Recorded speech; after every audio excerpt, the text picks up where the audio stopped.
خب درود به شما. توی این ویدیو میخوایم در مورد درس دوم ساب ماژول پنجم ماژول 103 صحبت کنیم. دو تا ابزار قراره اینجا به ما یاد بده. یکی از اون ابزارها اسمش تیماکسه که من خیلی دوستش دارم و خودم هم زیاد تو روزمره ازش استفاده میکنم. خیلی چیز خوبیه که در قسمت دوم ویدیو واسهتون قرارش دادم. یه ویدیوی قدیمی از تیماکس داشتم، اونو گذاشتم. حالا ویدیو رو هم چپتر بندی میکنم، میتونید هر جایی از ویدیو رو دوست داشتید ببینید. یکی دیگه از ابزارها اسکرینه که خب ابزار قدیمی تریه، خود مثلا سیستم دی لینوکس داره ازش استفاده هایی میکنه و چیزای این مدلی. من ترجیحم اسکرین نیست، واقعیت ترجیحم تیماکس. فیچرهای بیشتری داره، کامندهای بیشتری داره، شورتکات های بیشتری داره و مدرن تره کلا.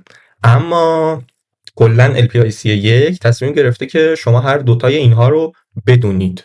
پس اگه میخواید کلا این دوره رو، این کتاب رو، این حالا چی میگن، کلا چیزی که صلاح دونستن رو کاور کنید، خب باید جفتش رو دید نسبت بهش داشته باشید. ولی اگه کلا میخواید فقط یکیش هم بدونید، ویدیو چپتر بندی شده، برید دقیقاً همون قسمتی که مربوط به تیماکس میشه رو ببینید. خب بی مقدمه کار بخوایم شروع کنیم. این اسکرین کلا حدود این دهه بوده که حالا ساخته میشه و اینا، کاری باش نداریم. چیکار باید بکنیم؟ هیچ. شما توی ترمینالت بیا بنویس اسکرین، اگر نداشتین حذفش کن. خب یا همچین صفحه‌ای واسهتون میاد، یه اینتر که بزنید میرید توی اسکرین. خب الان چه اتفاقی افتاد؟ کلا الان ترمینال ما مگه فرقی کرد نسبت به قبل؟ آره یه فرقی کرده. ببینید من ترمینال دیگه باز میکنم. من توی این ترمینال کنترل A میزنم، بعد مثلا چه میدونم W میزنم، هیچ اتفاقی نیفتاد. اصلا اون کنترل A رو داره نمیشناسه این ترمینال. خب ترمینالی که اسکرین روش اجرا نشد. ولی اینجا میام کنترل A میزنم، بعد W میزنم. این پایین رو نگاه کنید، یه چیزی واسمون نوشت 0 بش. خب کنترل A شورتکات اسکرینه. اوکی، یعنی هر کاری ما توی اسکرین میخوایم انجام بدیم باید کنترل A بزنیم. الان تو اسکرینیم. ببینید ما الان دستور، من یه کنترل دی میزنم، این شل بسته، نگاه کنید شل که بسته شد، ما دستور اسکرین رو اجرا کرده بودیم. کنترل دی من زدم، اسکرین ترمینیتینگ اینجا نوشته شد. یه بار دیگه اسکرین رو اجرا میکنم، اینم اینتر میزنم، دوباره رفتیم تو اسکرین. کلا کار تیماکس اسکرین و همه چیزای این مدلی چیه؟ ببینید ما یک برنامه‌ای داریم که بهش میگیم ترمینال ایمولاتور، شبیه ساز ترمینال. ترمینال ها میان واسه ما این امکان رو فراهم میکنن که یک شلی رو ما اجرا کنیم. مثلا ما شل بش رو اومدیم اجرا کرد، اوکی، و توی شل بش میتونیم دستوراتمون رو بزنیم، ls بزنیم، pwd بزنیم و الی آخر. خب یه جماعتی اومدن گفتن آقا من اگه دو تا شل خواستم داشته باشم، یعنی باید دو بار ترمینال اجرا کنم. اگه سه تا شد چی، سه بار اجرا کنم. بعد اگه ناخودآگاه یکی از این ترمینال‌ها رو بستم، چیزی که اینجا داشت اجرا می‌شدم از بین بره. خب نه، ما می‌خوایم این چالش‌ها رو حل کنیم.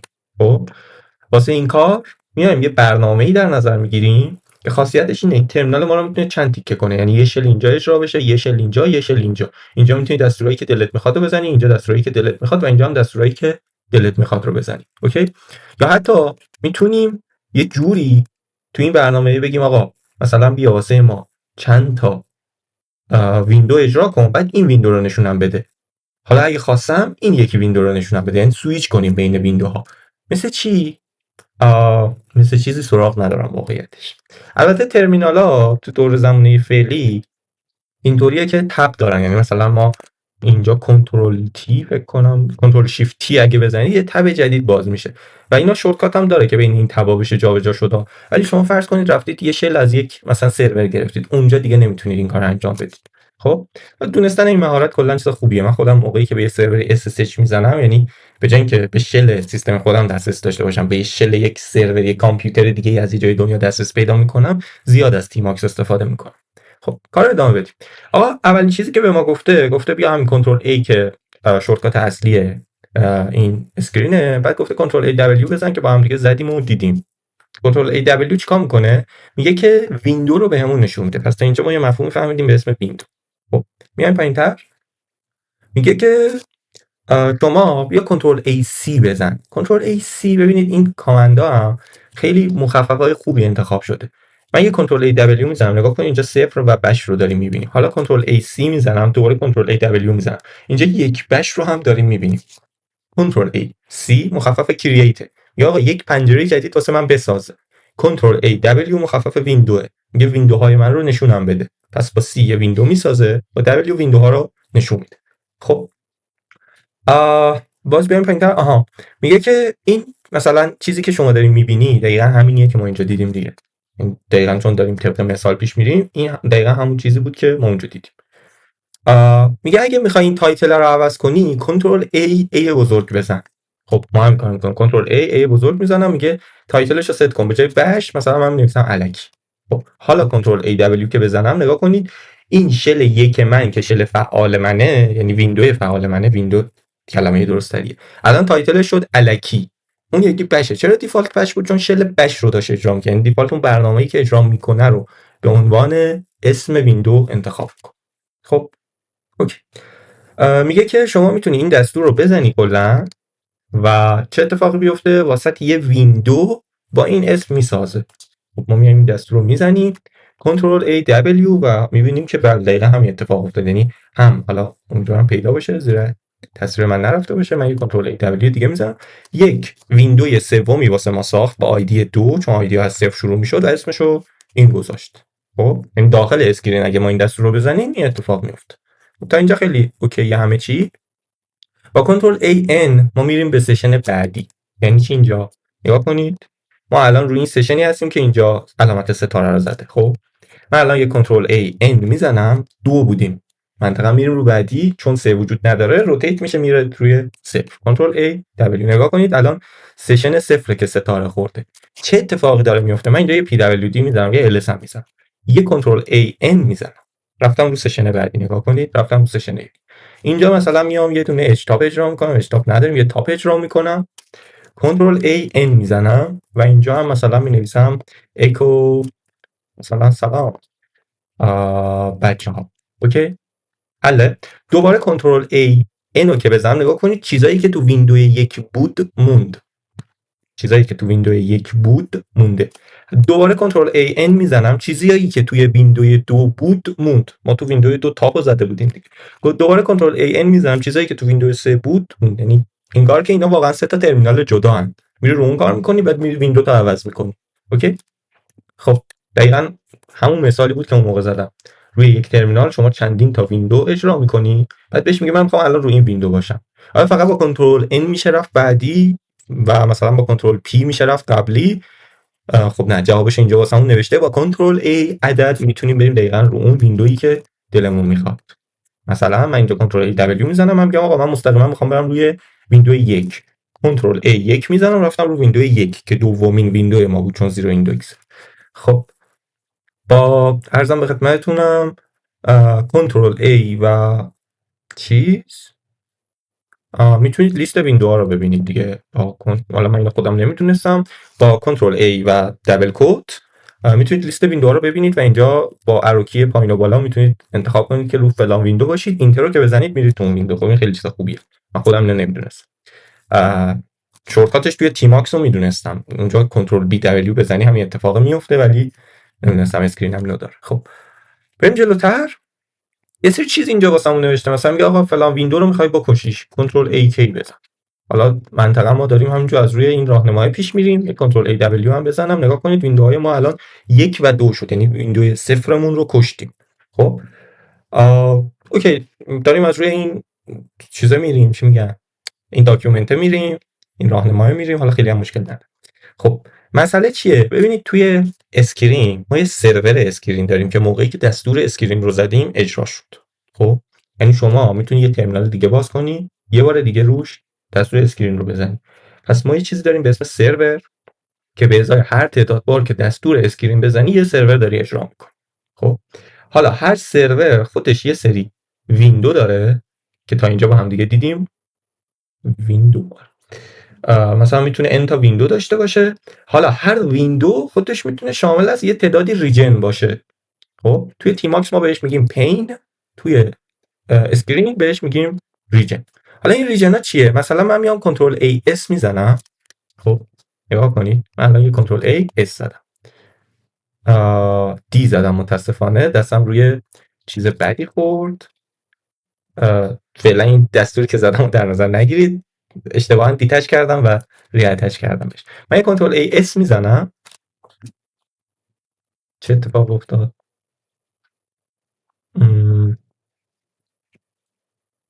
کنترل A اس بزرگ باید بزن.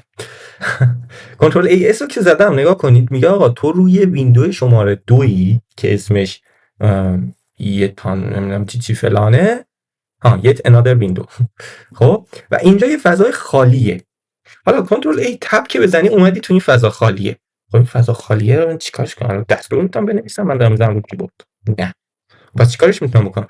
شورتکات اسکرینی میتونی بزنی. یعنی مثلا کنترل ای دابل کد رو من میزنم، میگه کدوم یکی از این ویندوها رو میخوای، مثلا میگم ویندوی الکی رو میخوام. نگاه کن الان خروجی همون تاپ منه، حالا چون ترمینالم یه مقدار کوچیکه اینجوری شده، یعنی زیاد از حد بزرگش کردم، فضای اینجا کوچیک بود. خب الان این خروجی تاپ دیگه یکم هم گیر کرده بود، یه بار دیگه اجراش کنم. خب آره، پس یه همچین مزیتی داره، انگار من دو تا ترمینال الان دارم. یه کنترل ای تپ میزنم، میام تو بالایی مثلا مینویسم چی بنویسم، تو اینجا نمیدونم چیز بنویسم، اینجا بنویسم مثلا ls یا pwd یا مثلا چه میدونم whoami و هر دستوری که دلم میخواد. یه مقدار این فونت رو بزرگ کنم شما بهتر ببینید.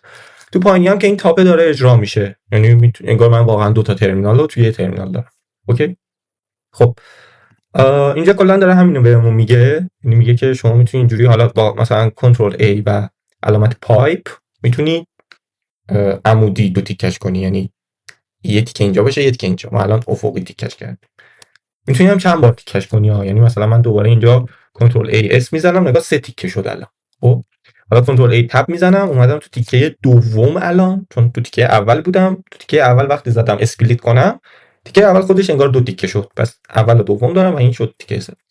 حالا اینجا کنترل ای مثلا چه میدونم کنترل ای مثلا دابل کوت میزنم و دوباره اینجا هم الکی رو انتخاب میکنم. نگاه کن جفتش داره خروجی اون تاپ رو بهم نشون میده، یا مثلا میام روی یکی جفتش داره یه چیز نشون میده، یعنی اینجا تو پایینی دارم من مینویسم، نگاه کنید تو پایینی من دارم مینویسم ولی تو بالایی هم خودش داره نوشته میشه. خیلی خوب. حالا میگه که کجا، میگه بهمون اینجا میگه که فرض کن میخوای همه این ریجن ها رو ببندی، خب به جز این ریجنی که توشی. الان این ریجنیه که من توشم، فرض کن میخوام این دوتا ریجن بسته بشن، کنترل ای کیو، اون دوتا ریجن بسته شدن. آیا ویندوها از بین رفت؟ نه، ویندوها وجود داره. نگاه کن ما همچنان این دوتا ویندو رو داریم. پس نکته ای که وجود داره چیه؟ کل پوینت این قضیه اینه آقا ما توی اسکرین یه سری ویندو داریم، خب توی یک سرور از اسکرین. خب و حالا البته نمیدونم واسه اسکرینم کلمه سرور استفاده میشه یا نه، اینو مطمئن نیستم، واسه تیماکس میدونم میشه. anyway ولی شما میتونید چندین تا، حالا شاید اونجا بهش میگه سشن، نمیدونم چندین تا سشن یا حالا سرور از اسکرین رو میتونی اجرا کنی. جلوتر فکر کنم بهش برسیم. anyway داستان از این قراره که شما وقتی یه سری ریجن میای ایجاد میکنی، این ریجنات میتونه از این ویندوهایی که وجود داره استفاده بکنه، ولی ریجن تو که از بین بردی به این معنی نیست که این ویندوها هم از بین میره. الان کاری که الان کردیم دیگه، ما یه ریجن 1 و 2 و 3 داشتیم، روی 2 مونده بودیم، کنترل ای کیو زدیم، 1 و 3 بسته شدن، ولی ویندوی مثلا چیزی که مربوط به ریجن 3 بود که از بین نرفت، همون ویندویی که روش دستور تاپ داشتیم می‌زدیم. مثلا من اینجا کنترل ای میزنم، جای بعدی هستم، من اینجا کنترل ای میزنم و میام روی این که داشتم تاپ رو اجرا می‌کردم و تاپ هم همچنان کنترل ای میزنم و میام روی این و دوباره بشلم دسترس پیدا می‌کنم. خب میگه که اگه کنترل ای ایکس هم بزنید فقط اونی که روش هستید بسته میشه. یعنی تو کیس ما چه اتفاق افتاده بود؟ ما اینجا 3 تا ریجن بود، روی این بودیم، کنترل ای کیو زدیم، این دوتا بسته شد. اگه کنترل ای ایکس میزدیم این بسته میشد، یعنی این دوتا باز میموند. اوکی. خب دیگه اینا شورتکات واقعا کاری بهش نداریم. میگه آقا دستور اسکرین لیست رو بزن. خب البته بهتر بود قبلش کنترل ای دی رو میگفت، حالا نگفته، نمیدونم همینجا هم جواب میده چی. همینجا جواب، ولی میتونید هم کنترل ای دی بزنید، از این اسکرینتون دیتچ کنید. یعنی الان انگار که یه سرور اسکرین وجود داره ولی من که تو اون سرور نیستم، ازش اومدم بیرون. خب و اینجا میام این دستور اسکرین لیست رو میزنم، میگه نگاه کن الان تو یه دونه اسکرین داری که تو وضعیت دیتچ هم هست، مال فلان زمان هم هست و بهمان و بیساب. خب من الان اگه دوباره یه دستور دیگه بزنم، حالا مثلا این خودش اومده اینو گفته، ولی قبل اینکه اینو بزنیم من یه بار دیگه دستور اسکرین رو میزنم، نگاه یه اسکرین دیگه باز شد، کنترل ای دی میزنم و اینجا دستور اسکرین لیستمو می‌نویسم، نگاه کن الان 2 تا اسکرین شد، از هر جفتش هم ما دیتچ کردیم. و اینجا اومده این دستور رو گفته اگه می‌خوای واسه خود اون اسکرین سشنت هم، یعنی همون سرور اسکرینت هم اسم بذاری، همچین دستوری رو باید بزنی. ما هم میگیم خب ما الان یه همچین چیزی میزنیم، من کنترل ای دی میزنم، یه بار دیگه اسکرین لیست میگیرم. نگاه کنید این یکی اسم گرفت، یعنی اسمش شد سکند سشن.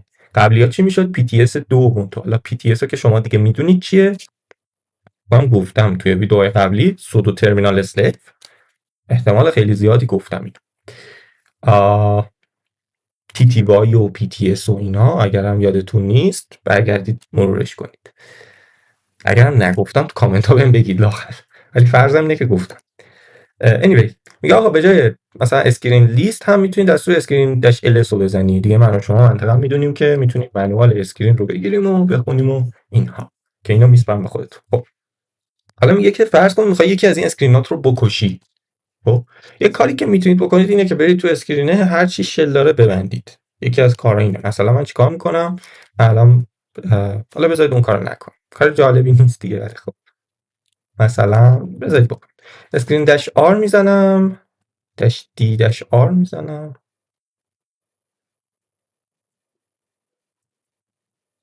اوکی مشکلی نداره.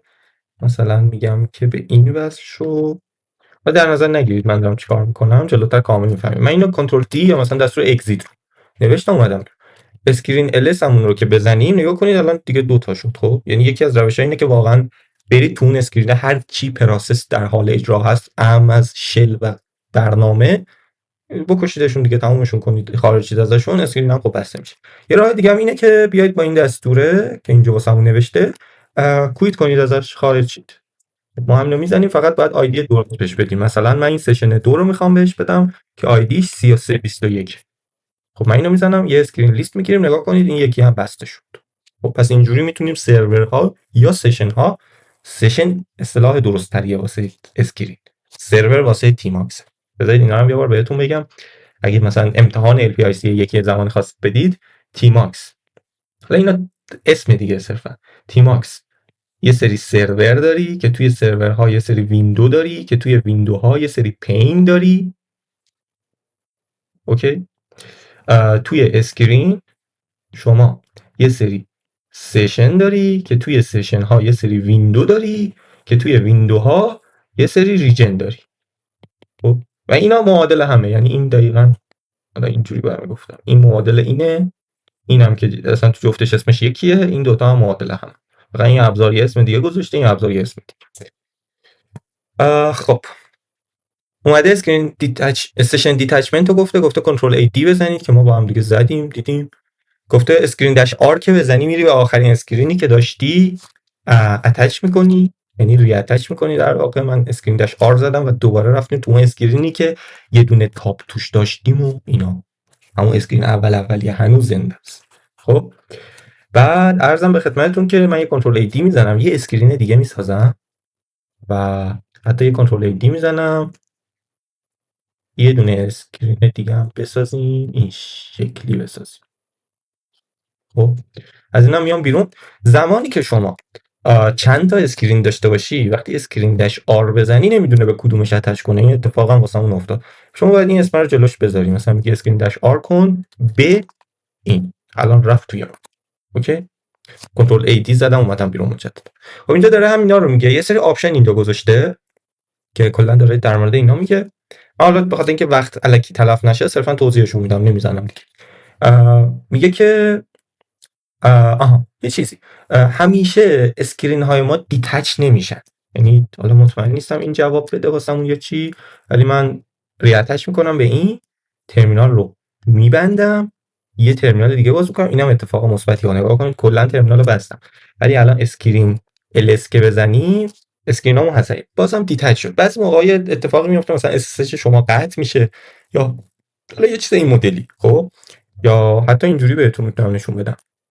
من به اسکرین سکند اسکرین ریاتچ کردم، میام و عرضم به خدمتتون یه ترمینال دیگه باز میکنم، یه اسکرین ls میزنم. نگاه کنید نتیجه اسکرین ls اینه که آقا سه تا اسکرین داریم که یکیش تو حالت اتچده.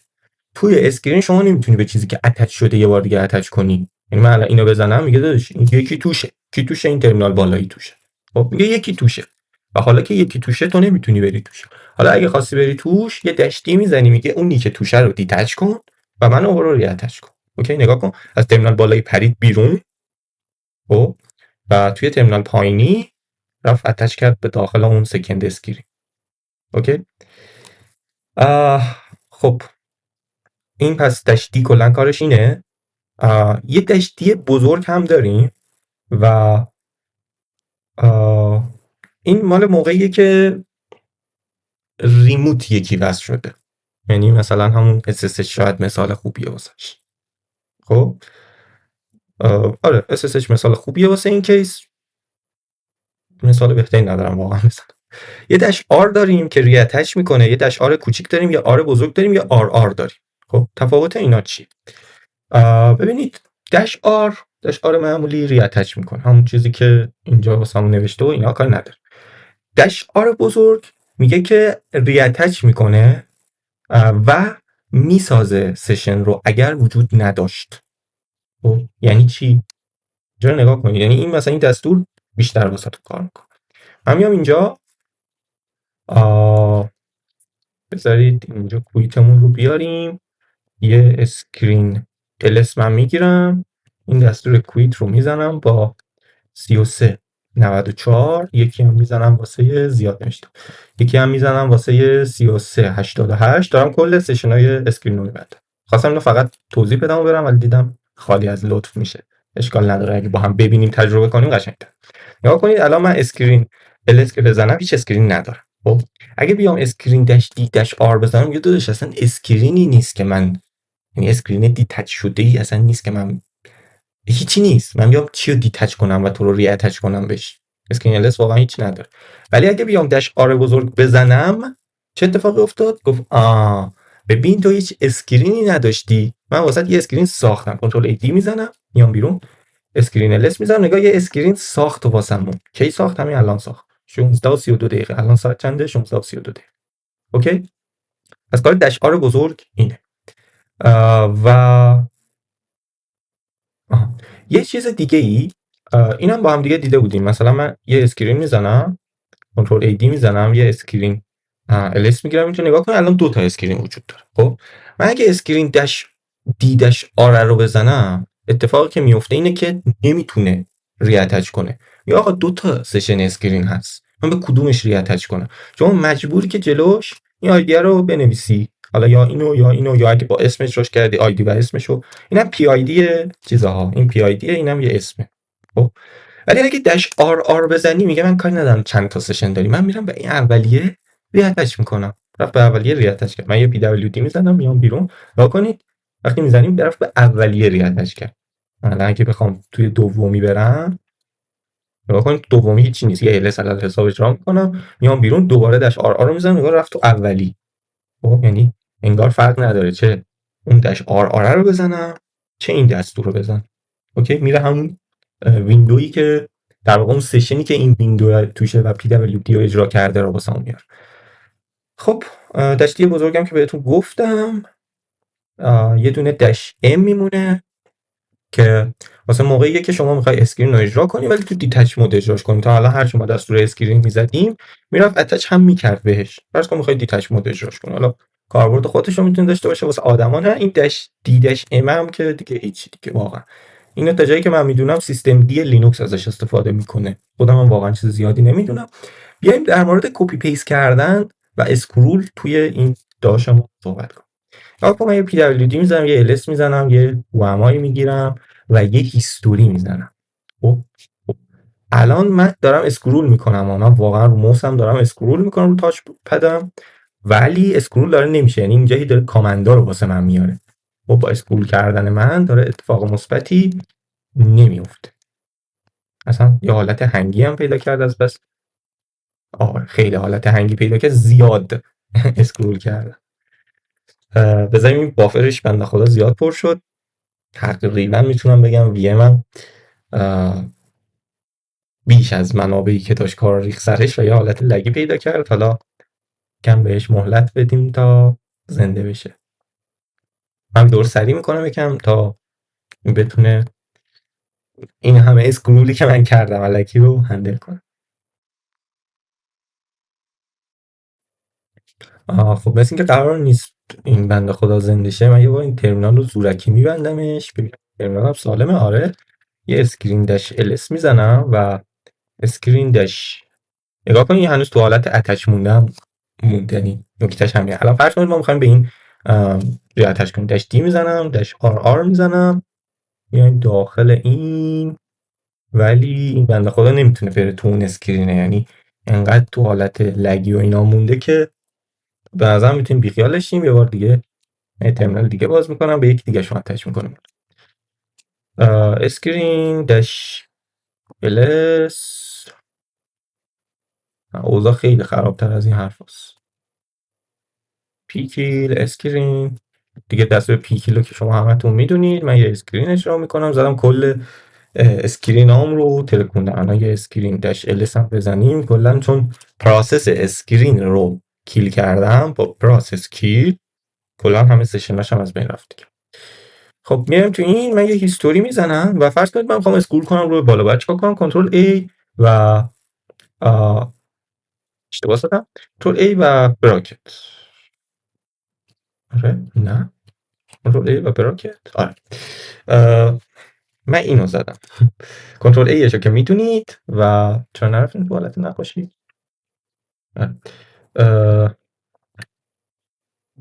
کنترل A به اضافه این علامت براکت باز به زبان انگلیسی. خب من اینو زدم و اومدیم توی حالتی که الان میتونیم اسکرول کنیم رو بالا. نگاه کنید کنترل A علامت رو به بالا. من باید از اینجا بیام بیرون. کنترل A علامت رو به بالا. توی اون برنامه‌ای بودم که نقاشی می‌کشیدم. خب الان اینجا میتونیم بریم بالا دیگه. من مثلا میتونم برم ببینم اولین خط هیستوریم چی بوده. بعد اگه بیایم مثلا روی فلان جا بمونیم، البته بذارید اینجا هم خودش گفته. این کلا داره کپی پیست و اسکرول بک مود رو میگه. خب میگه که آقا اگه رو اینجا بودی و مثلا اسپیس رو زدی میتونی شروع کنی به سلکت کردن. مثلا من میگم آقا فرض کن من میخوام این پاوراف رو کپی کنم، اسپیس میزنم شروع میکنم میام این ور نگاه کن، یا حتی میتونم پایین بالا اینا برم، میام اینجا یه بار دیگه اسپیس رو میزنم، میگه 8 تا کاراکتر واسه شما کپی شد. خب حالا اگه کنترل A براکت بسته رو بزنم، اون چیزی که کپی کردم واسم پیست میکنه. پس واقعیت چیه؟ کنترل A براکت باز شما رو میبره تو پیست مود. وقتی میری تو پیست مود میتونی اسکرول هم بکنی. خب بعدم با اسپیس یه بار و دو بار زدنش میتونی یک متنی رو سلکت کنی. الان مثلا هر کدوم من چندین خط رو سلکت میکنم، بعد با کنترل A براکت بسته میتونی پیستشون کنی. حالا چون اینا اینتر داشت شروع میکنه از من پسورد خواستن، چون این دستور رو با سودو بود، یعنی چندین تا دستور رو کپی کردم تو ترمینال زدم، میخواست دونه دونه بره اجراشون کنه دیگه. خب اینجا به بعدش من دیگه نمیگم بهتون، خودتون اگه دوست داشتید انجام بدید. خلاصش اینه که این کنترل A رو مثلا شما میتونید کاستومایزش کنی. چجوری؟ یه فایلی شما خواهید داشت به اسم توی هومتون به اسم دات اسکرین RC. کلا ما در مورد فایل های RC هم قبلا صحبت کردیم. فایل های RC مثل بش RC که توی هوم بودن و اینها و etc بش RC همه اینا گفتیم تو ویدیوهای قبل. امیدوارم یادتون باشه، اگه یادتون نیست یه مرورشون بکنید. واقعا من اصلا فلوی LPIC یک اینجوری انتخاب کردم که هی وقتی رسیدین اینجا واسهتون فلش بک بزنم به اونجا بگم اون یادته. خب این حالا RC بش نیست، RC اسکرینه. خب و اینجا میتونی بیای، یا حالا توی etc اسکرین RC اگه بذاری گلوبالی واسه کل سیستم اعمال میشه، مثل /etc بش RC اگه یادتون باشه. اگه هم تو هوم یه یوزر بذاری که فقط تنظیمات اسکرین اون یوزر رو تغییر میدی، میتونید مثلا بیاید اسکرین ستینگش و اسکرین کی باینینگش و چیزای این مدلی رو تغییر بدید و چیزهای از این قبیل. یا حتی مثلا میتونید به جای اینکه مثلا ما بود اسکرین رو اجرا می‌کردیم اسم دیفالتش رو میذاشت بش، خب شما اگه مثلا همچین دستوری رو بزنی دستور تاپ رو داره اجرا میکنه و نگاه کن اسمش هم گذاشت تاپ. می‌بینی؟ اوکی، یعنی مستقیما میتونی یه اسکرینی رو اجرا بکنی که دستور تاپ رو بره واسط اجرا بکنه. اوکی، اینم از این. و اینجا در مورد تیماکس حرف زده که سال 2007 ساخته شده و اینها. یه نکته که میمونه کنترل A علامت سوال چیز خوبیه. ممکنه بگی آقا این همه آپشن تو گفتی، این همه شورتکات گفتی، خودت هم یه سریشو حفظ نبوده اومدی از روی این داکه تقلب کردی. اوکی، کنترل A علامت سوال به ما میگه که آقا چه آپشن هایی دارد اسکرین.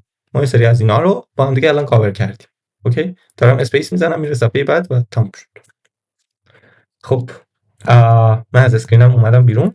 هم یه دستور تیماکس واسهتون بزنم. تیماکس نداریم اینجا. تیماکس یه سودو هم بزنیم. من یه تیماکس نصب کنم. دقیقا میخوام یه چیزی که تو ادامه ویدیو که مال ویدیوهای سالها پیشمه و نگفتم رو اینجا بهتون بگم و ادامه کار رو پیش ببریم. یعنی ادامهش دیگه اون ویدیو رو واسهتون میذارم، خیلی ویدیو خوبی هم هست به نظر خودم.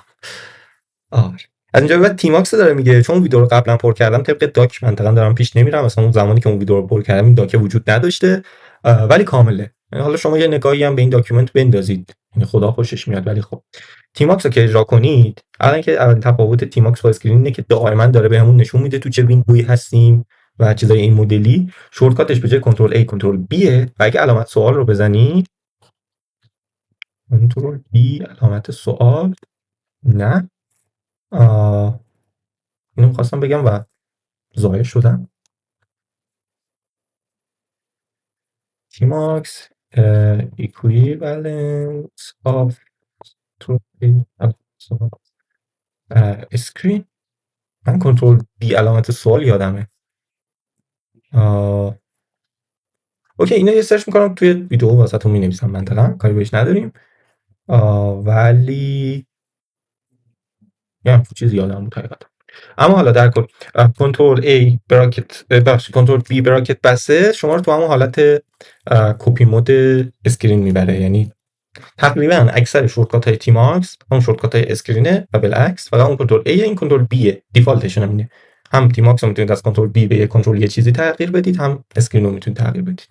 حالا ادامه ویدیو رو ببینید، کاملا تیماکس رو اونجا توضیح دادم. هر جایی از ویدیو من میگم پلین اون موقع دارم اشتباه تلفظ میکنم، تلفظش پینه. پس تیماکس یه سری سرور داره، کلا کلاینت سروریه و عرضم به خدمتتون یه سری ویندو داره و هر ویندو یه سری پین میتونه بشه. اوکی خیلی خوب، من شما رو میسپارم به ادامه ویدیو و پیش ازتون خداحافظی میکنم تا دور دیگه. بدرود. من توی ویدیو میخوام در مورد اینکه چرا تیماکس آره حرف بزنم و به مقدمه بریم دور کنیم. عرضم به خدمتتون که شما اگه یه ترمینال باز کنی، خب ممکنه واسه این ترمینالت مثلا یه سری کاری داری میکنی و خب الاخر بعد ممکنه که نیاز داشته باشی یه ترمینال دیگه باز کنی، توی این یه سری کاری دیگه بکنی، بعد یه ترمینال دیگه باز کنی، توی این یه سری کاری دیگه بکنی و خب خودتون میدونید که چقدر عذاب آور میشه. حتی اگر این دو منیجر هم داشته باشی، از یه جایی به بعد نرخ وجود داشتن ترمینالاتون اینقدر زیاد میشه، نرخ به وجود اومدنش اینقدر زیاد میشه که واقعا کنترل کردنشون سخت میشه. خب چرا خوب میشه که اگه ما همه اینا رو توی یه ترمینال داشته باشیم، همه ترمینالمون یه جا باشه. تیماکس یکی از کارهایی که میکنه اینه. فکر کنم اون کار دیگه هم میکنه، حالا کلا میرسیم به همشون در مورد همشون حرف بزنیم. خب شما حالا هر پکیج منیجری که داری، مثلا سکو پاکمن اس تیماکس فکر میکنم یه همچین حالتی، یا چه میدونم اپ اینستال، یا مثلا چه میدونم یام اینستال و لاخر. خب هر جوری که صلاح میدونید سرچ کنید، نمیدونم هر جوری که خودتون میدونید تیماکس رو نصب کنید. وقتی تیماکس رو نصب کردیم چه اتفاقی میفته؟ خب ما میتونیم که ترمینال بزنیم تیماکس و چه اتفاقی افتاد، چه فرقی کرد، چی ترمینال یه بار دیگه از نو لانچ شد و یه همچین فریم این پایین اومد قرار شد. یعنی در وهله اول که متفاوتی نمیشه. اما الان توی تیماکس خب چه اتفاقی داره میفته؟ تیماکس سری شورتکات داره و یه سری کامند، مثل هر برنامه دیگه‌ای.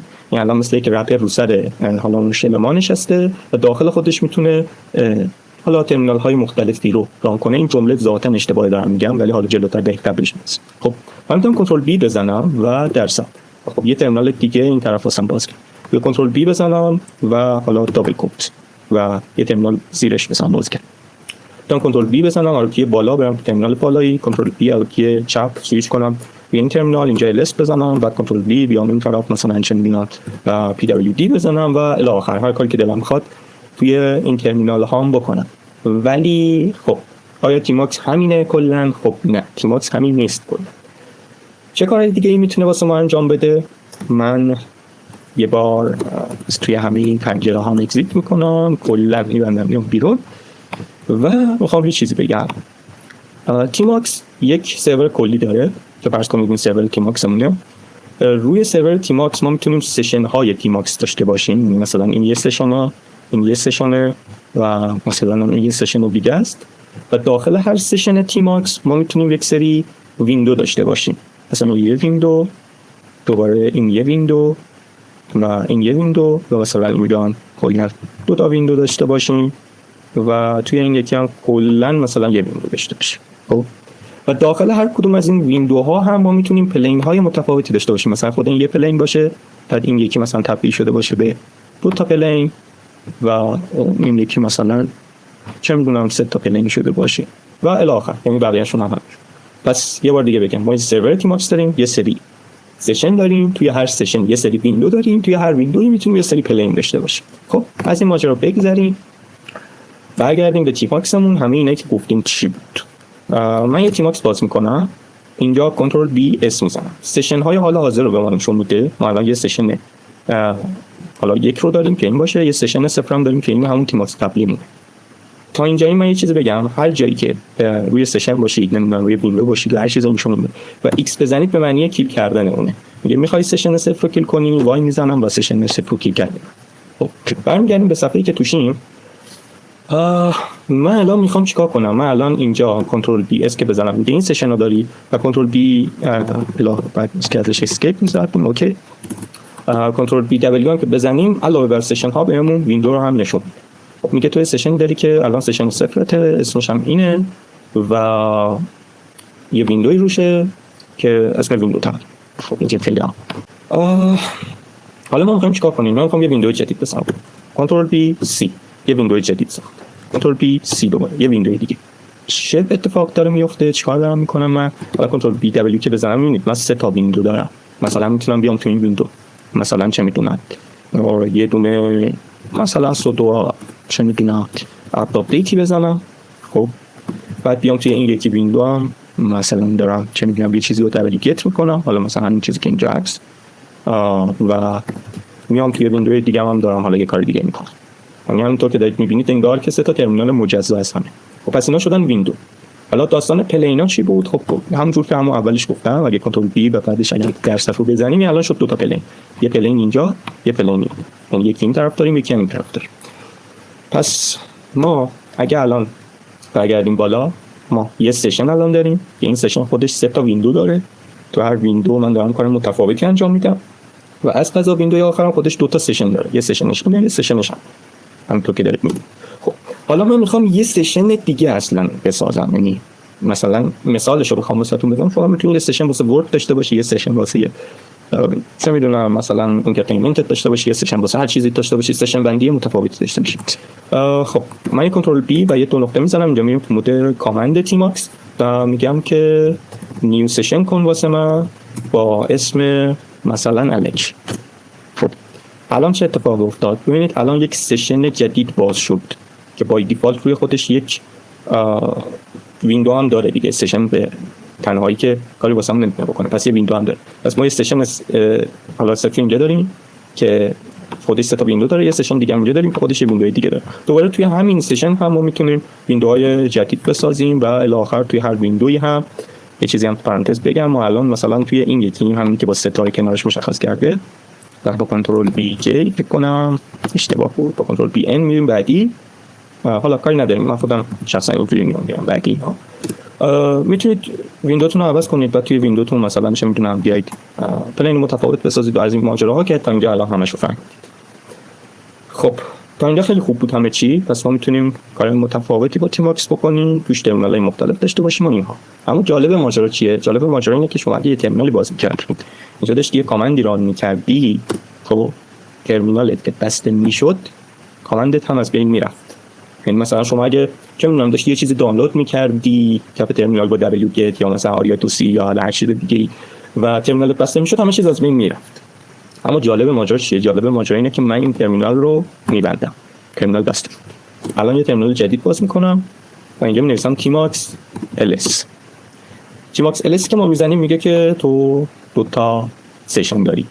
خب این 2 سشن که ما داریم که اسم یکیشون الکی، اسم یکی دیگهشون هم 2، ارزم به خدمتتون که ما میتونیم به اینا اتچ کنیم، به تمام چیزی که داشته برگرده. یعنی چی؟ یعنی مثلا من میگم که تیماکس مثلا ای اتچ میکنه به آخر. خب الان دوباره کنترل بی دبلیو رو بزنیم، همه چیز برگشت. میبینید یعنی همه اون چیزایی که ما داشتیم، حتی این دستور سودا آپدیت که نوشته بودم، دستور دانلودتمون، حتی اینجا مثلا شما فرض کن یه دونه تاپ یا اچ تاپ یا هر چیزی داری ران میکنی و توی ترمینال دیگه داری کارهای دیگه میکنی. پس یکی از مزایای تیماکس همینه. اولا که منیجمنت خوبی روی پنجره‌های ترمینالامون داریم، دوما که اگه برنامه ترمینال بسته شد همه چیز به فنا نرفته، سشنمون نگه داشته میشه. شما فرض کن که توی یک سروری تیماکس اجرا میکنی، خب بعدن از سرور اصلا لاگ آوت کن، بعدن دوباره برو SSH بزن بهش، باز هم اون سشن تیماکس رو داری. اما یک اتفاقی این وسط میفته که اگر مثلا سیستم شما ریبوت بشه، خب این سشن از بین میره که جلوتر میگم چی کار میشه کرد که سشنتون رو حفظ کنید. قبل از اینکه بخوام بریم جلوتر یه چیزی هم بهتون بگم، اگر از سشن تیماکستون خواستید در بیارید، مثلا کنترل پی دی که بزنید دیتچ میکنه. ما دیتچ کردیم از سشن الک و یه بار دیگه من اتچ کنم بهش. اگه خواستید مثلا اسم سشنتون رو عوض کنید، فکر کنم کنترل پی دلاره، آره مثلا الکی من میکنم اسمش رو مثلا پلج. خب الان یه سشن پلکی داریم، این سشن دومون هم من میام دوباره اسمش رو مناسب بکنم به جای 2 مثلا چه میدونم خرکی، و اینجا پس ما یه سشن خرکی داریم، یه سشن پلکی داریم و این ترمینال ها هم که اسمشون مثلا زد سش و فلان اینها، البته صفر بکنم نمیدونم، اینها رو همیشه اسمش رو عوض کرد. فکر کنم کنترل بی کاماه، آره اسمش رو به جای زد سش مثلا اینجا میتونی بنویسی مثلا آپدیتینگ سیستم، یه دونه اصلا بزنید و همونجور که میبینید خب اسمش هم عوض شد دیگه. این ستاره کنارش مشخص میکنه که الان در حال حاضر توی این ویندوز. خب الان مثلا من بیام که این یکی ستاره میاد کنار. خیلی خوب، این منها هم میگه که قبل از این ستاره توی این یکی بودی. حالا اینا استفاده های خاص خودشونو داره. اگه خیلی حال کردید با تیماکس، الان نگاه کنید به این حال اومدی، اگه خیلی حال میکنید با تیماکس میتونید برید یاد بگیرید. من صرفا یه سری داشتم که مثلا شما اینجا فرض کنید که 2 تا ترمینال داری و یه هایی مثلا میخوای سمت چپیه رو زومش کنی، خب میتونی بزنی کنترل بی زد، این زوم شد. آیا اون یکی پلینت از دست رفت؟ نه، اون یکی پلینت همچنان وجود داره. الان که دوباره کنترل بی زد بزنی پلینت برمیگرده. حتی میتونی بیای که این یکی کنترل بی زد بزنی، فقط ماکسیمایز میکنه سفر رو وسط، چیزی رو از بین نبود. یعنی شما همچنان اگه کنترل بی دبلیو هم بزنی، این سشنت 2 تا ویندو داره همونجوری که میبینی. خیلی خوب، من کنترل بی زد بزنم و برگردیم. میخوام الان چی بگم؟ الان میخوام یه چیز جالب بهتون بگم. ما تیماکس ls که خب بزنیم بهمون میگه که اونا وجود داره. یه چیزی هم بگم، فقط هم تیماکس A نمیتونید بزنید، میتونید اتچ کنید به طور خاص به مثلا اون سشنی که میخوان، الزام نداره با آخرین سشن که اتچ کنید. یه دستوری هست به اسم تیماکس کنم، آره کیل سرور، که خب کل سرورتون رو میکشه. شما کیل پلین هم دارید، کیل سشن هم دارید و الی آخر. یه چیزی فکر کنم هلپ داشته باشه، خب نه هلپ نداره، ولی خب منطقاً منوال داره. آره میتونید بیاید تو منش بخونید ببینید که چی کارا میکنه. یه منوی نسبتاً طولانی هم داره که کاری باهاش نداریم، برمیگردیم به کار خودمون. من میخوام الان سرورایی که داریم رو میخوام بکشم. سرورایی که داریم چیه؟ تیماکس ls. من میخوام سرورا رو بکشم، یعنی سرورم رو بکشم. اینا سرورامون نیست، اینا سشنامونه که روی سرورم. وقتی میکشم این سرور رو، منطقاً سشنامون هم از دست میره. اون مثلا چی میمونه؟ مثلا حالتیه که لپتاپتون یا کامپیوترتون هر چیزی خاموش روشن میشه. الان من تیماکس ls بزنم دیگه چیزی نتوکش میشه. خب من الان میخوام چیکار کنم؟ الان میخوام بهتون بگم که این تیماکسی که اینجا میدیدید خیلی ظاهر حالا شاید ناشکیدی داره رو میتونید شکلش کنید. چه شکلی میتونید این کارو بکنید؟ بریم توی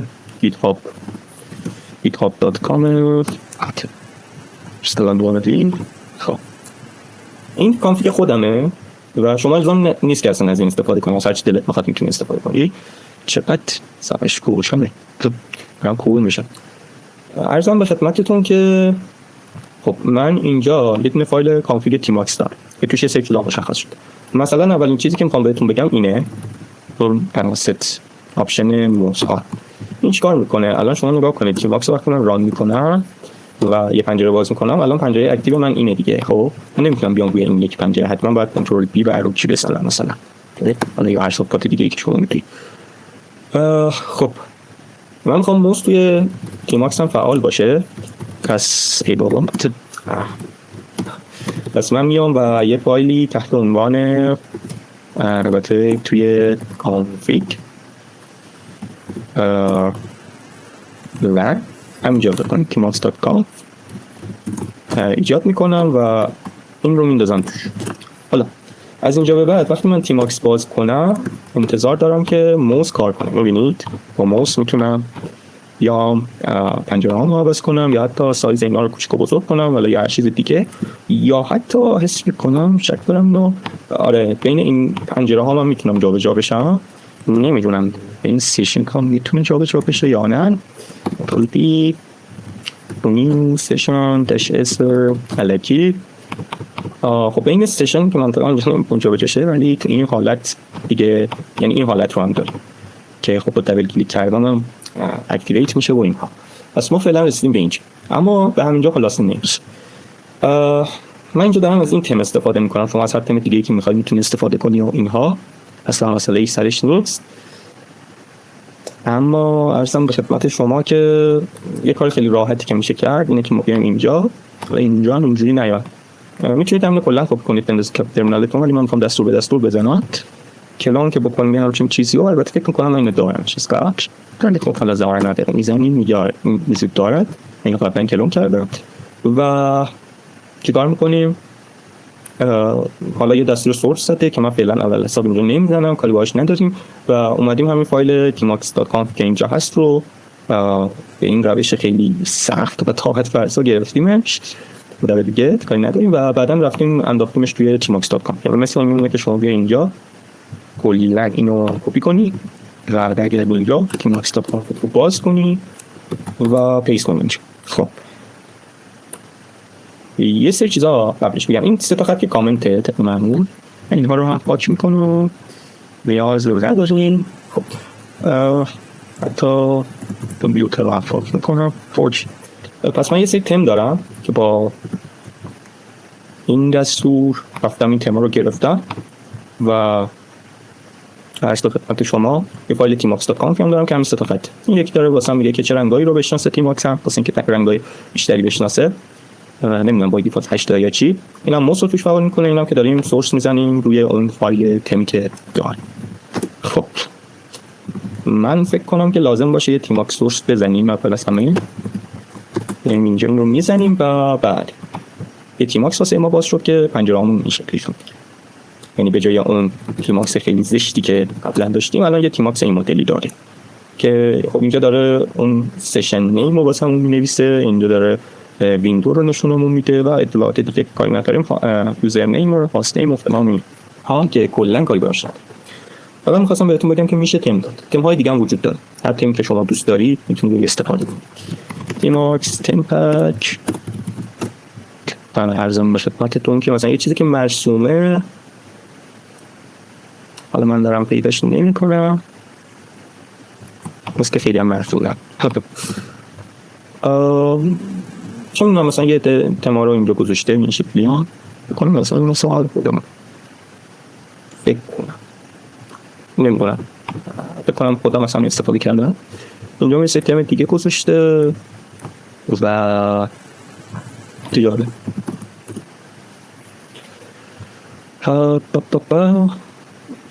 حالا اون تیمی که من تو نظرم رو دارم پیدا نمی‌کنم، حالا شما خودتون بگردید و اون چیزی که می‌خواید رو استفاده کنید. اون نکته هم بگم واسه اینکه این کمیت انقدر خوشگل مشکل اینا توی ترمینال نشون داده بشه، لازمه که یه فونتی داشته باشه که از این کاراکترهای مثلث و اینجور چیزا پشتیبانی کنه که توصیه نرم فونته. اگه شما دوباره برو ببین که چجوری باید برین دست پیش کنی. یه راه حل شاید ساده هم اینه که اینجا منم یه سری فونت مونولوگی گذاشتم که جز اون نرم فونتا روتون اینا رو برداشت که دوست دارین نصب کنین، کاری نداریم. خودم دارم از همین استفاده می‌کنم. خب پس تا اینجا الان یه tmox خوشگل مشکل داریم و فهمیدیم که با tmox میشه چه کارهایی کرد. یه دونه tmox تلس هم که بزنم یه همچین ویندو یه همچین سشن رو دارم در حال حاضر دارم. الان تو خود tmox هم حالا تو خود tmox داریم کارها رو انجام. و از این بگذریم. tmox یه چیز خیلی خوبی که داره اینه که پکیج منیجری داره تحت عنوان tpm که شما باهاش میتونید پلاگین ها نصب کنید. شما tmox tpm رو که سرچ کنی میرسی به اینجا و میگه که آقا tpm رو بیا و اینجوری نصب کن دیگه. این هم رو بنویس کپ ترمینالت، بعدم این سه تا خط رو یکی این و این دو تا این بیا به tmox config اضافه کن که خب من قبلا دوباره اینو کلون کردم برمیگردم به tmox config این سه تا خط رو از کامنت در میارم و اینجا میگم که واسه من سورس کن tmox.conf. خب الان چه کاری با این میشه کرد؟ کار خیلی جالبی با این میشه کرد. با میتونی پلاگین نصب کنی. یعنی خیلی از تم هایی که وجود داره حتی اینجوری نیست که شما بیای اینجوری صداش بزنی، تحت عنوان یه پلاگین مثل همین اضافه میشه. من فعلا الان نمیخوام در مورد پلاگینش حرف بزنم، ولی یه پلاگینی هست اسمش فکر کنم اسمش دارم اشتباه می‌نویسم، ولی احتمالاً گوگل واسم یه چیزی میاره. خب نکنم که نیست، اینه احتمال خودش. شما میتونید این پلاگین رو خیلی راحت، این تیکر خودش گفته اگر از تیماکس پلاگین منیجر یا همون TPM داری استفاده می‌کنی، فقط بیا تو tmax.conf اینو اضافه کن. ما هم میگیم چشم.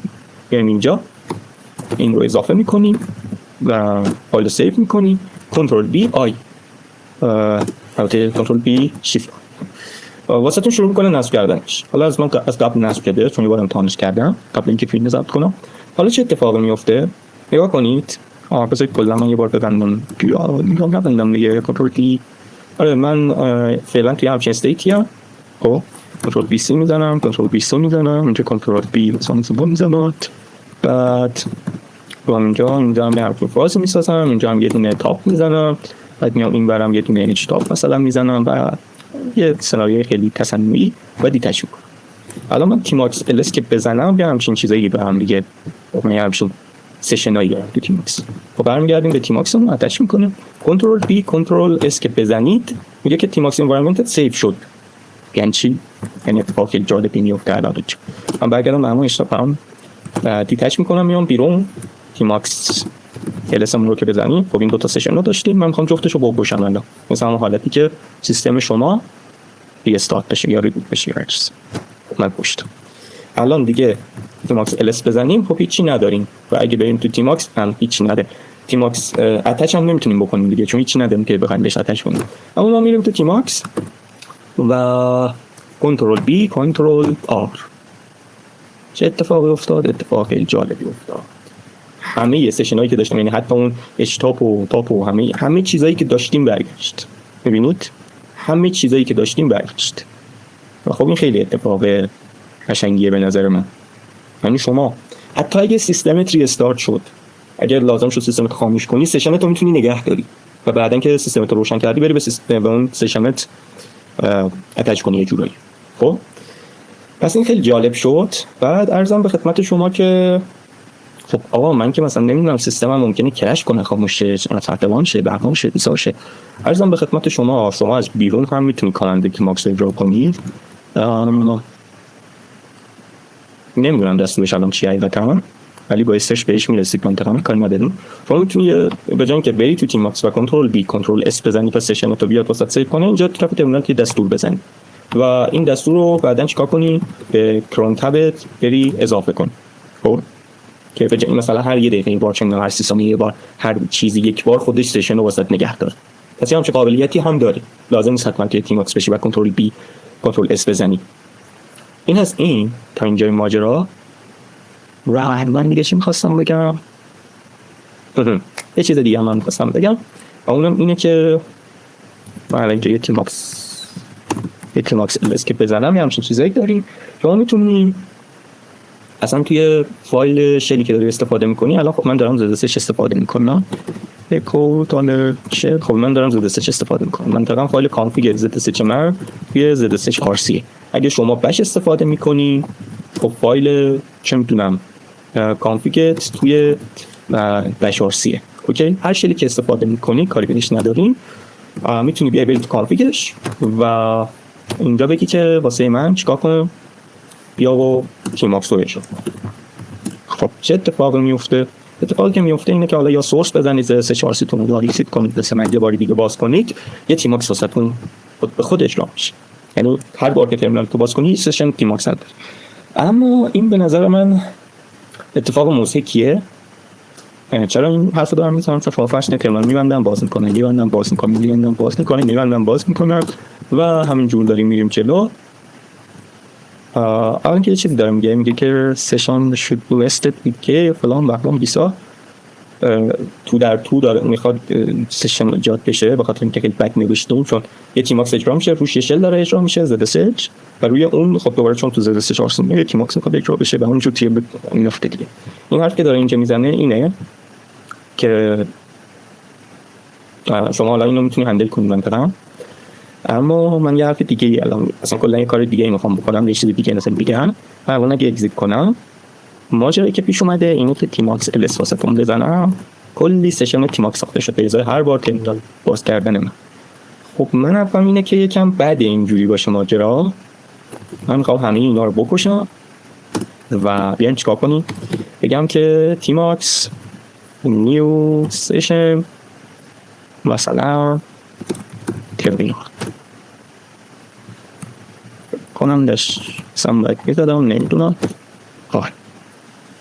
خب پس من الان چی دارم؟ من الان یه سشنی دارم تحت عنوان ترمینال. همین شما میتونی از اول که میخواد تیماکست رو اجرا کنی با اسمی که دلت میخواد اجراش کنی بهش اسم. خب حالا من میخوام چیکار کنم؟ من میخوام بگم که اگر این سشن ترمینال وجود داشت اتچ کن بهش، اگر نداشت یه همچین حرکتی رو بزن. خب اینجا میتونید ایف بنویسید دیگه. مثلا من میگم که چه شکلی میتونیم اینو چک کنیم که این وجود دارد. ما یه دستور تیماکس الس داریم دیگه و میتونیم مثلا یه همچین چیزی یویل کردن. خب میتونیم بیایم بگیم که تیماکس الس همون رو گرفت کن واسمون به همچین چیزی. خب حالا اگر این کامل وجود داشت که فلان میشه، اگر وجود نداشت خب بهمان میشه. چه شکلی؟ من میگم که ایف مثلا یه همچین چیزی دالر بکنم زیدنه کافی باشه و همین دستوری که میگه برشتون بزنم اینجا و اگر ایف ما برقرار باشد آنگاه چیکار میکنه؟ مثلا واسمون میگه اگون مثلا هد. خب اگر هم نباشد که هیچ کاری نمیکنه.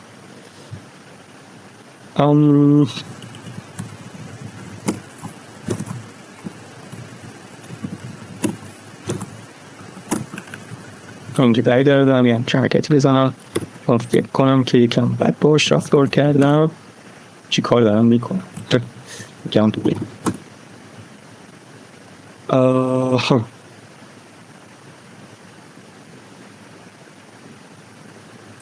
برگردیم بالا، برگردیم به همین دستور.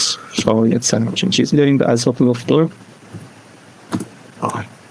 خب اوکی اونش دیگه شل اسکریپت نویسه میشه تا این نداریم. خب منطقا من الان یه تیماکس الس بزنم. خب این وجود دارد دیگه. اگه حالا کیل سشن هم میشه زد، کیل آل سشن حالا هم بزنیم بره. عرضم به خدمتتون که خب الان تیماکس الس که بزنیم اون که نکش تو ای بود تیماکس کیل سرور بزرگ دادم میکنم میشه بره. الان تیماکس الس که بزنیم خب هیچی وجود ندارد، پس اون شرطمون رو هلو چاپ نمی کند. خب بخاطر اینکه یکم شیک کردن بشه تونستیم همین کامند رو مثلا بگیم دو تران بفرست به دیبنال که همچون اروری هم دوش واقعی بکشان بونست. خب خیال البته فهمیدم بریم چست میدنیم اینجا باید بزنیم دو رو بفرست به دیبنال که همچون اروری هم بمونه. پس اگر سشنی تحت عنوان ترمینال وجود داشت واسه ما هلو چاپ میکنه، اگر نداشت که خب حالا اینجا میشه اینو خیلی شیکترش کرد دیگه.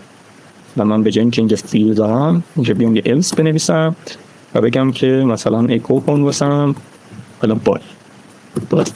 خب پس اگر وجود داشته باشد که هلو چاپ میکند، اگر نداشته باشد اگر این صورت بای چاپ میکنه. من میخوام چی بگم؟ من میخوام بگم آقا به جای این اکو بای شما بیا چیکار کن؟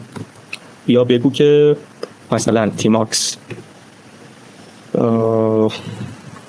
بذارید بس رو یه بار بنویسم تیماکس نیم سشن فلیمو من از این رو کپی کنم و بیام اینجا پیستش بکنم. من میخوام بگم که اگر که خب وجود نداشت همچین کاری بکند، اگر هم که وجود داشت چیکار بکند؟ تیماکس اتچ کند بهش که من بگم تیماکس ای ترمینال بکند اون توی کار.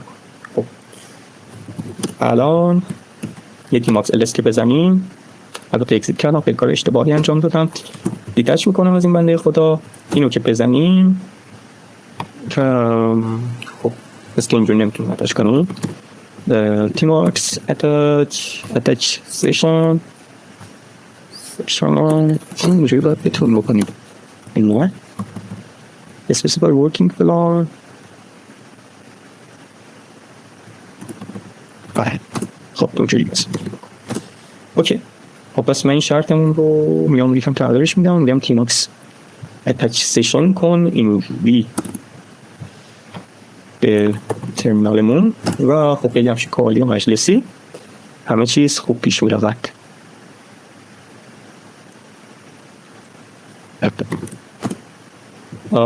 یه چیزی هم بیام اونجا باز گران تیماکس کو گران ترمینال ببینیم دو چیز پیدا میکنی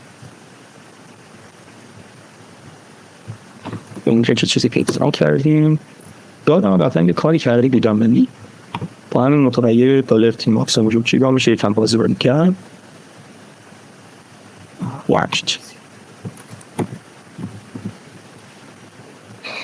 من این میفهمونه یکم خوشگل ترش کنم بعد یابه نده بشب ایو خیلی باید ها خوشگلش کنم من خب اوکی برام خوشگلش میکنم یک چیزی وجود دارد به اسم هم داشت که کپیش کرده اینجا و خب بگم میتونیم توی شرط بذاریم یا هرشین چیزی. خب حالا من اینو اندش میکنم با مثلا اکو هلو خب تیماکس وجود داره دالر تیماکس با این هر چیزی بود فرای فاستناش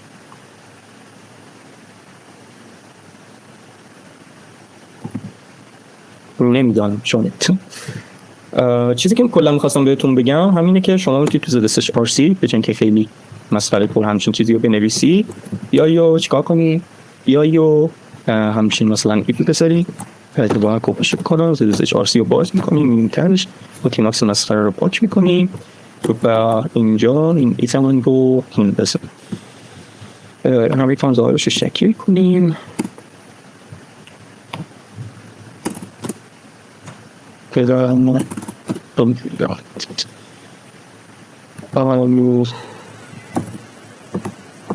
شربت بچه خب اوکی الان چیزی که ما پیدا کردیم یه همچون چیزی شد دیگه خب پس من میتونم شرط داشته شد خود این میتونیم توی شرط دیگه ای بذارم که باید اون نامه خیلی باسم کارساز باشه ولی این همچون چیزی باید من مثلا کار در بیارم اگر که این بود حالا بیا فلان کنم به همال کنم بیسان کنم و وقت اوچه من ترمینال هم ببندم قدش داری تو کنار فی مشکلی وجود داره چون مشکلی وجود داره آها خیلی منطقیه من اینجا تیم نذاشتم خب خیلی هم خوب دیگه اون ارور هم داره بیامون نمیده پس هر بار که ما ترمینال باز میکنیم الان به سشن ترمینال داریم اتچ میشیم خب بیکاش هم بکنم چه اتفاق افتاده یه تیماکس LS بزنم این سشن ترمینال رو داره پس شما میتونی همچین حرکتی بزنی که هر بار ترمینالت رو باز میکنی یک سشن رو به اسم حالا ترمینال یا استر یا محمد یا هر چیز دیگه توی تیماکس به اون اتچ بشی و اینکه به تیماکس تم بدی و اینکه بتونی توی کرون تپ هم بری چیکار کنی کرون بدشتم توی کرون تپ هم بری و یا یه دستوری بذاری که خودش مثلا هر چند ثانیه با سشن هات رو هم سیو کنه که یه موقعی سیستم تام خاموش شد یا هر چیزی بتونی برش کرد.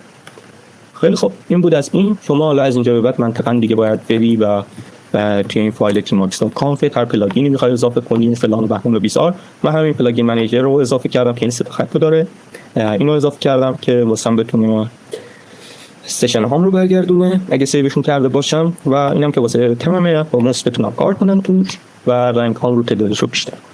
این بود از این و شما از اینجا به بعد دیگه منطقاً از تیماکس لذت ببر.